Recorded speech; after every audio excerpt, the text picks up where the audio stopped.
propia directa en torno a la cogestión de una cuenca. Luisa.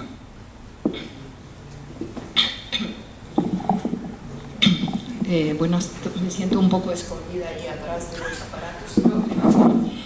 Buenas tardes, gracias a los organizadores para la invitación.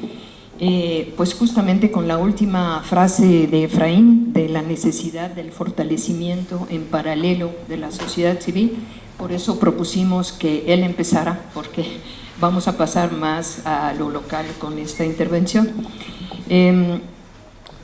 Esta ponencia pues es un trabajo colectivo de un grupo donde participan las personas que ven ahí de una asociación civil, Sendas, servidora de la UNAM, y estamos trabajando en un proyecto de gestión integral de cuenca. Como a mí me pusieron en este panel que habla de la nueva ruralidad, que ni siquiera puedo pronunciar bien, entonces, bueno, vi la necesidad también de hacer algunas referencias a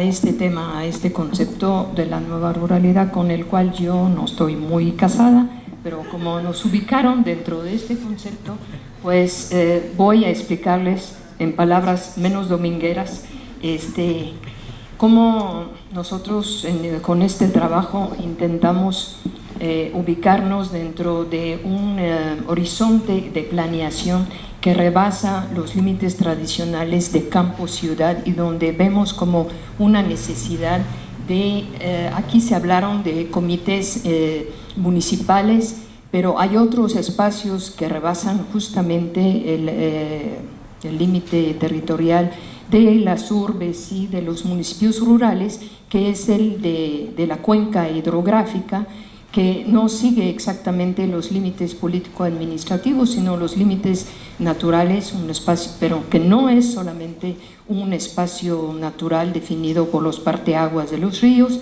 las montañas y las cañadas, sino que es un espacio social no terminado de definir, sino donde justamente se trata de la construcción del sujeto social que puede planear de manera democrática, ¿verdad?, utilizando ciertas políticas públicas que requieren, que necesitan ser modificadas, ¿no? Pido que a los 5 minutos me avisen, ¿verdad?, porque luego se me va. Entonces, en la ponencia voy a hacer algunos comentarios sobre este concepto, hablar de la relación campus-ciudad en términos de las nuevas contradicciones que en esta época de la globalización y del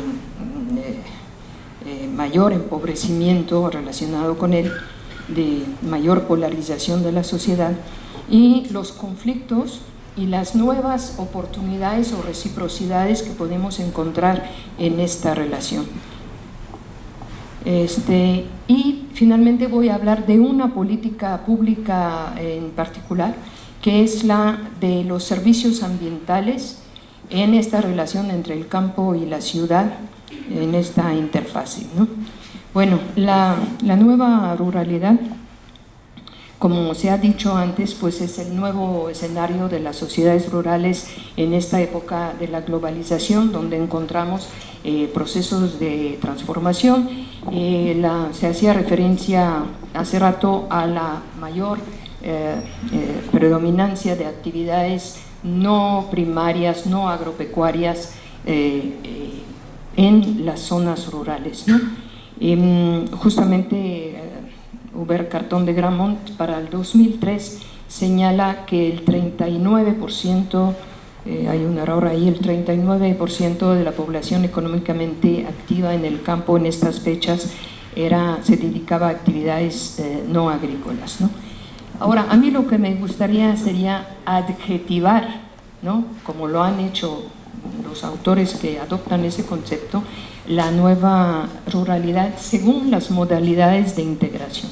Lo que se nos ha presentado hoy en la mañana tiene que ver con escenarios de subordinación económica, donde tenemos pueblos dormitorios, donde viven mujeres, niños, ancianos que dependen de las remesas, o otros que son la carne de cañón para ser sicarios, todo eso resultado y profundizando un empobrecimiento no solamente económico sino cultural en las zonas rurales.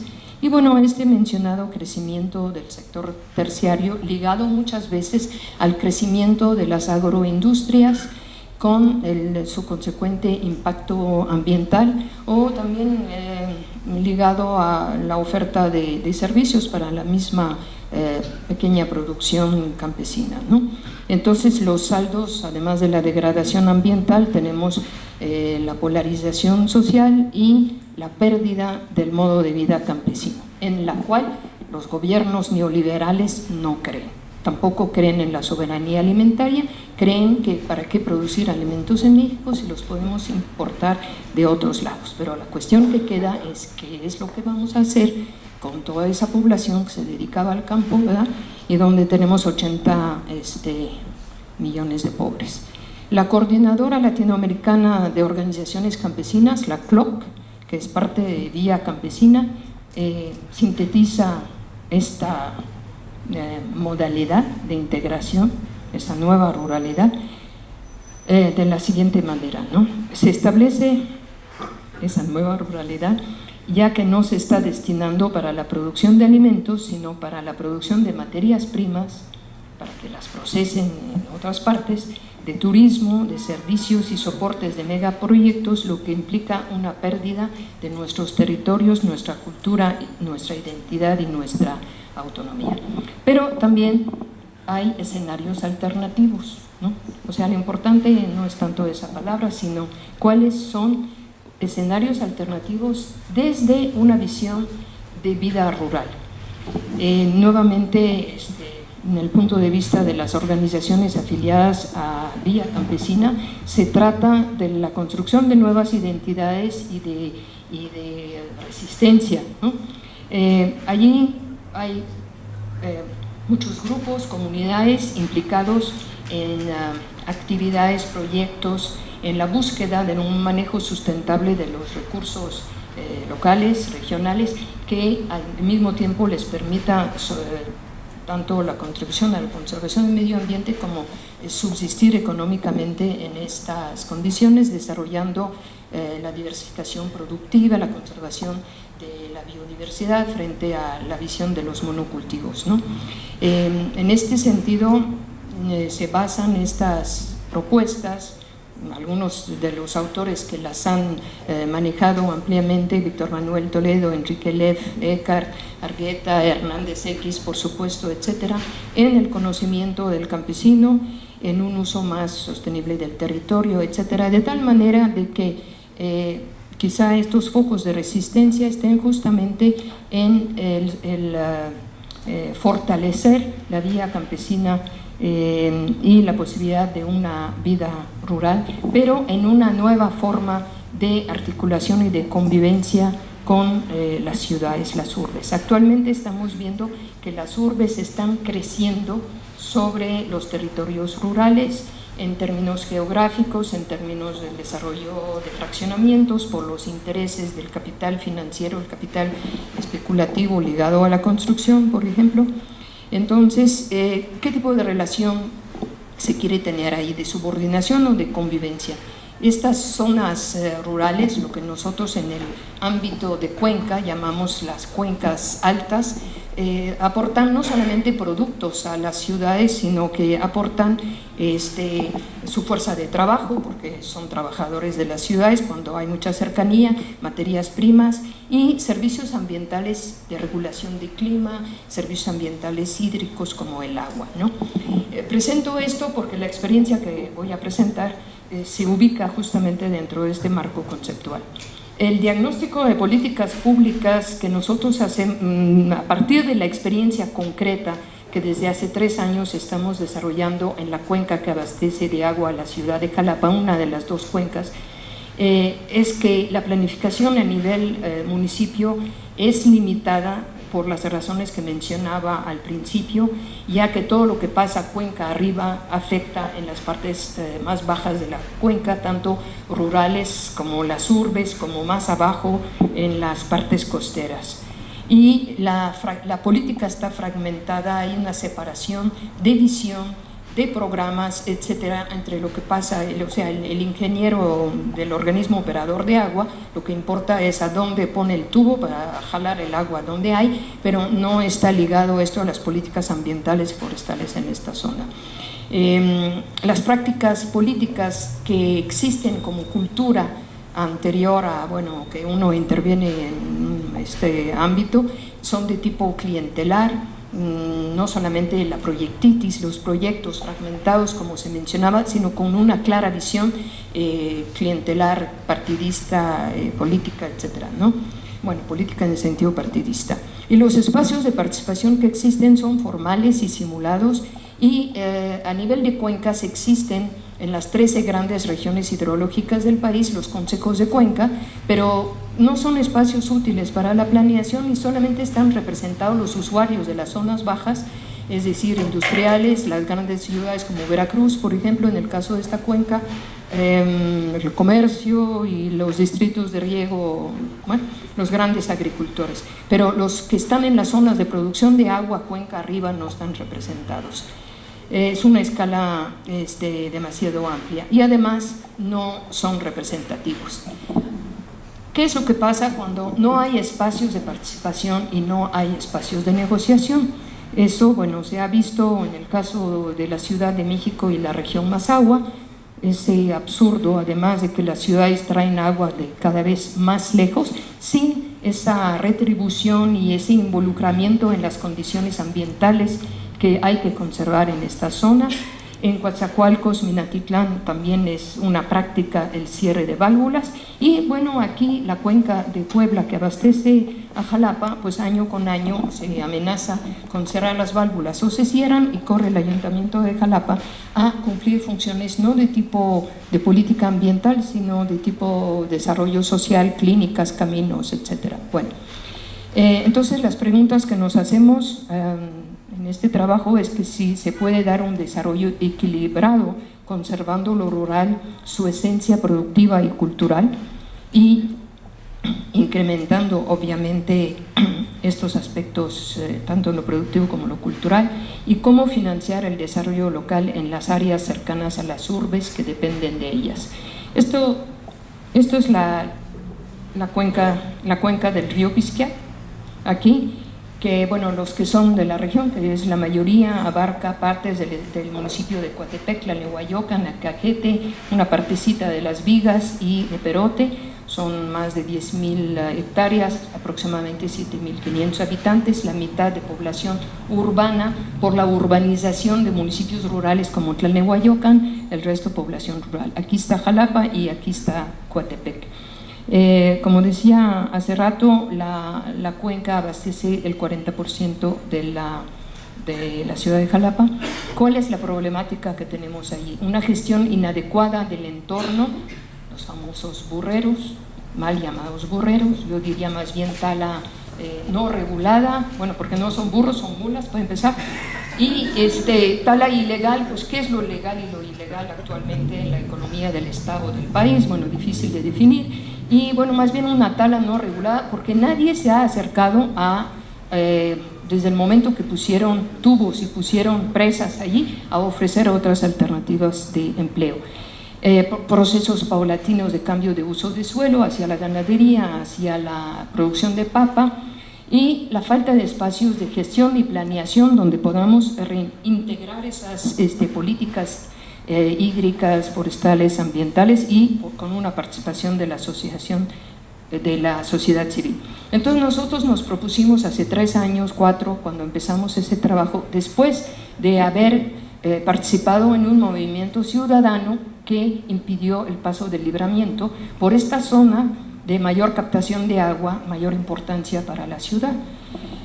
Los campesinos dijeron, era importante conservar el bosque de niebla, que es uno de los ecosistemas ahí, de los tipos de vegetación, pues ¿y ahora qué propone? Bueno, ante esa pregunta de estos aliados había que involucrarse en hacer algo, proponer algo.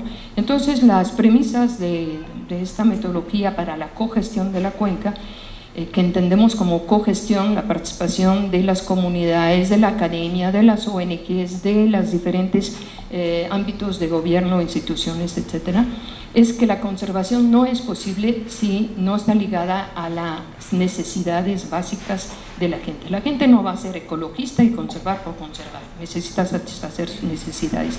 Y para eso, a diferencia de esquemas de programas de CONAFOR, por ejemplo, todo compartimentado, donde se trata al individuo como un productor forestal, cuando su actividad está prohibida, se supone que es ilegal, no se considera el carácter integral. Entonces debemos tener una integralidad de opciones productivas, incluyendo la compensación por estos servicios ambientales llamados programas de pago por servicios ambientales. Y sobre todo, para evitar la simulación, que es una cultura heredada de estos programas que entre el técnico y el campesino hacen como que hacen que reforesten, pero pues ahí le firmo y ahí va, ¿no? Pero hay una fuerte cultura de simulación y de clientelismo. Hay que fortalecer las capacidades locales y los procesos organizativos. Voy muy rápido sobre esto, no puedo entrar en detalle, además de que ya me quedan 4 minutos y medio. Entonces, este programa de gestión y restauración de cuenca con enfoque integral tiene básicamente 4 partes. Una, que es pagar una cantidad, 1,000 pesos por hectárea, en este caso CONAFOR paga 400 pesos o 300 según el tipo de bosque, pero no lo llamamos pago, sino compensación, porque después viene el chantaje, ay, no me pagaste, te corto el agua, ¿no? El establecimiento de reservas ejidales, eso es lo que llamamos propiamente la conservación. En restauración, la reforestación, conservación de suelos, etcétera, y la reconversión productiva hacia manejos con mayor sustentabilidad. Hay ganadería ahí, pero bueno, hay que tecnificar esta ganadería para que tenga mayores rendimientos por unidad de superficie y menos necesidad de cambiar uso de suelo, etcétera, y pasar a aprovechamientos legales del bosque, en lugar de los aprovechamientos actuales mal pagados por ser ilegales, perseguidos por los mordelones, etcétera, ¿no? Entonces, y como ejes transversales a esta cuestión, la organización para la producción y la sensibilización ambiental. Bueno, hago un resumen muy breve. Estamos trabajando en 3 ejidos de 2 municipios de la cuenca en este momento. Como es un proyecto de investigación participativa, pues tenemos financiamiento de CONACYT, tenemos todos los requisitos académicos de hacer estudios técnicos, etcétera. Se tiene esta información sobre condiciones naturales y socioeconómicas, talleres de diagnóstico participativo en uno de los ejidos, identificación de opciones y gestión de proyectos y actividades de sensibilización ambiental. En cuanto a procesos organizativos, nos hemos conformado y tenemos una vida institucional desde hace 3 años en este sentido, en un comité de cuenca del río Pisquiac. Tenemos alianzas con el Ayuntamiento de Jalapa y otros de la cuenca, y con un fideicomiso del gobierno del estado que se llama Agua, Bosques y Cuenca, y grupos de trabajo en comunidades, pero con monitoreo de actividades realizadas y rendición de cuentas, porque aquí lo importante no es solo o tanto plantar un árbol, sino el cambio de mentalidad que va acompañado con esas actividades. Me salto esto.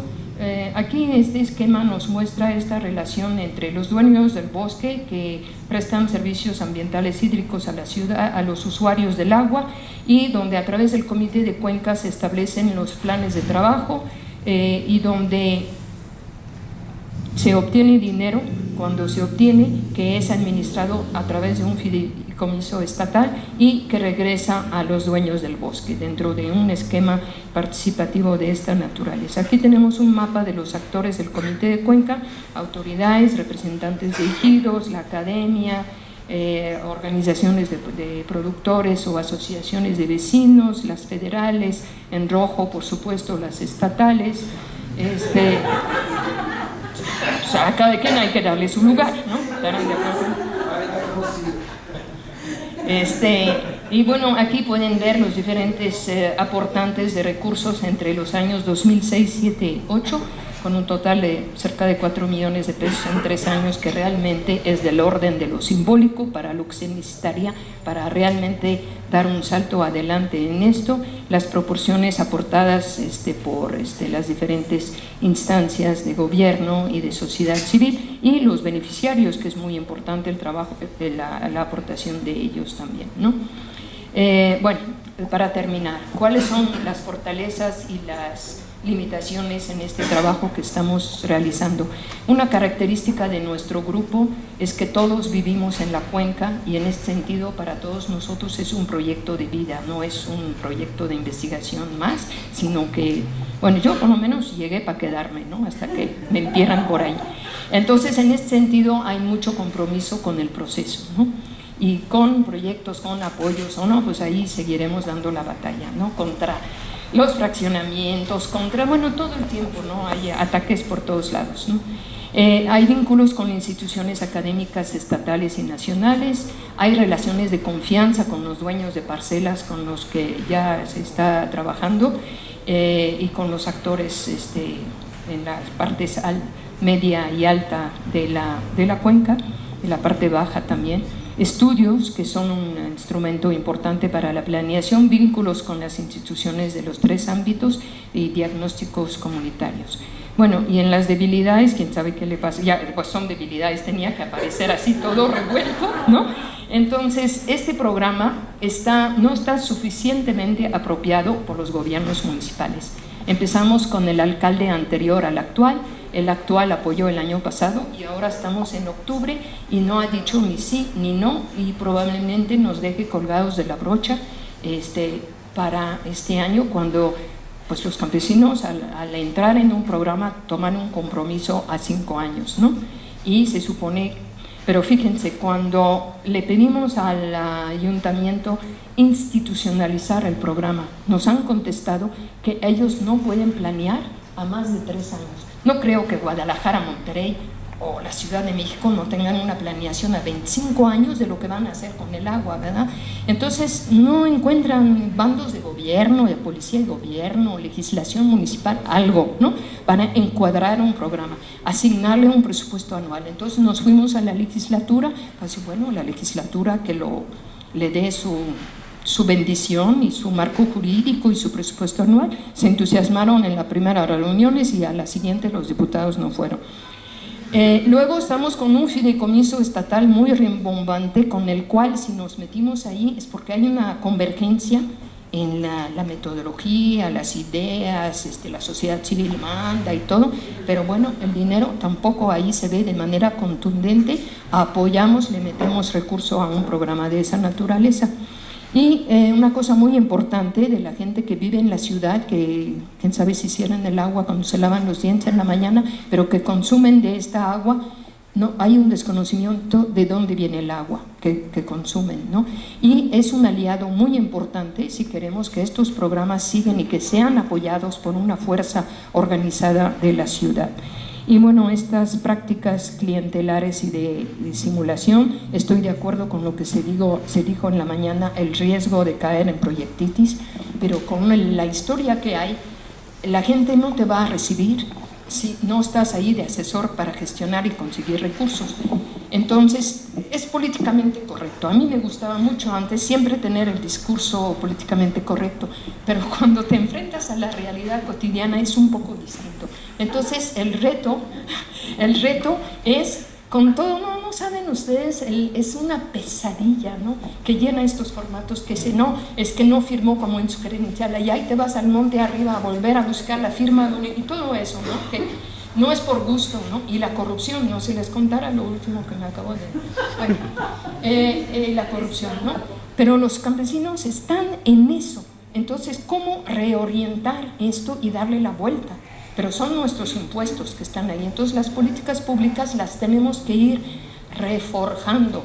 Mi abuelo paterno era ahora que use esa palabra, reforjando, se dice en francés, la forja, ¿no? Entonces nos tenemos que ir errando, forjando, reforjando, como dije, ¿no?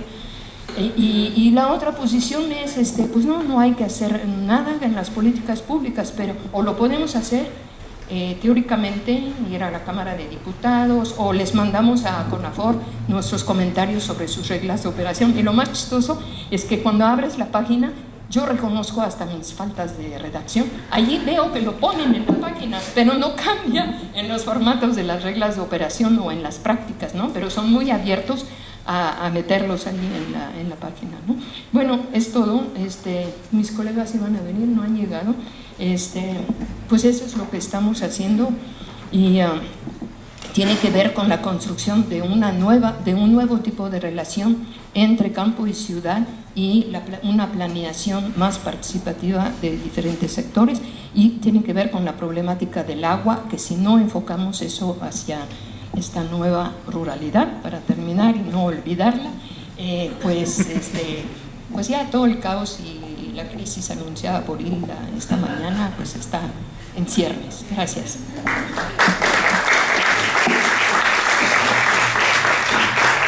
Asociación Civil Sendas, servidora de la UNAM, y estamos trabajando en un proyecto de gestión integral de Cuenca. Como a mí me pusieron en este panel que habla de la nueva ruralidad, que ni siquiera puedo pronunciar bien, entonces, bueno, vi la necesidad también de hacer algunas referencias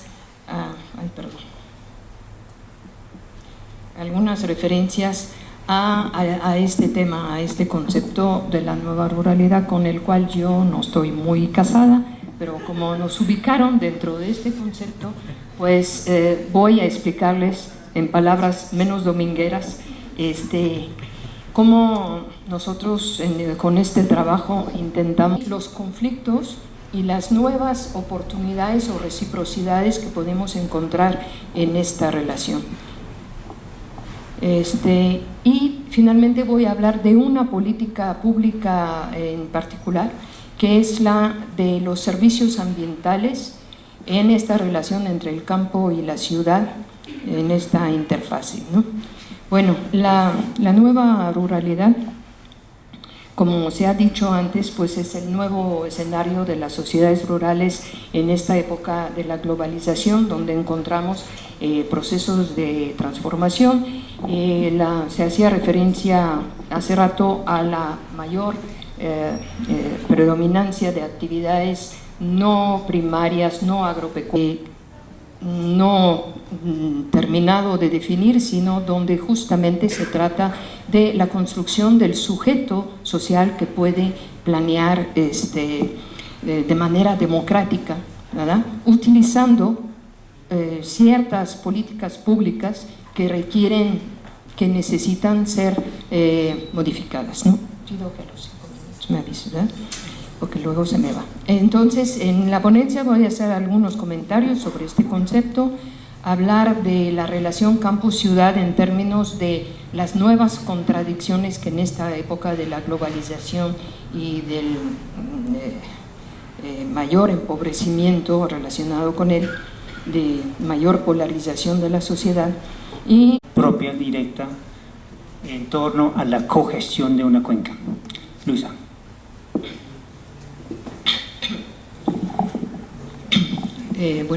Me siento un poco escondida ahí atrás de los aparatos. Buenas tardes, gracias a los organizadores para la invitación. Pues justamente con la última frase de Efraín, de la necesidad del fortalecimiento en paralelo de la sociedad civil, por eso propusimos que él empezara, porque vamos a pasar más a lo local con esta intervención. Esta ponencia pues es un trabajo colectivo de un grupo donde participan las personas que ven ahí de una asociación. Ubicarnos dentro de un horizonte de planeación que rebasa los límites tradicionales de campo-ciudad y donde vemos como una necesidad de, aquí se hablaron de comités municipales, pero hay otros espacios que rebasan justamente el límite territorial de las urbes y de los municipios rurales, que es el de la cuenca hidrográfica, que no sigue exactamente los límites político-administrativos, sino los límites naturales, un espacio, pero que no es solamente un espacio natural definido por los parteaguas de los ríos, las montañas y las cañadas, sino que es un espacio social